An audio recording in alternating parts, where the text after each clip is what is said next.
Paano kung ang masakit mong salita laban sa kapitbahay mo ay siya ring salitang gagamitin ng Diyos para sa mga lihim na pagkakamali mo?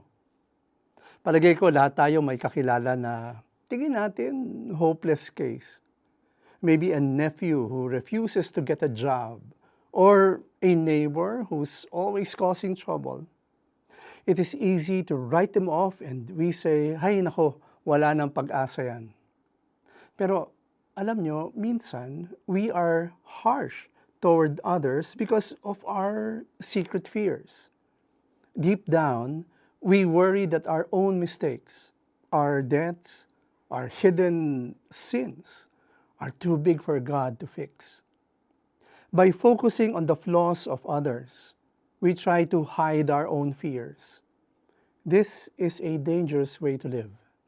When we decide someone else does not deserve a second chance, we build a prison for ourselves.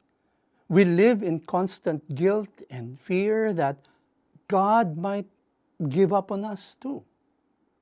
In the Bible, Matthew chapter 7 verses 1 to 2 warns, "Judge not, that you may be not judged. For with the judgment you pronounce, you will be judged. And with the measure you use, it will be measured to you." Ang ruler na ginagamit nating panukat sa iba, ang panukat din gagamitin ng Diyos sa atin. The good news is that we can break this cycle.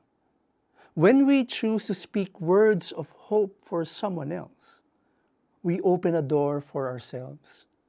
Believing that God can transform a difficult person helps us trust that He can also take care of our own struggles.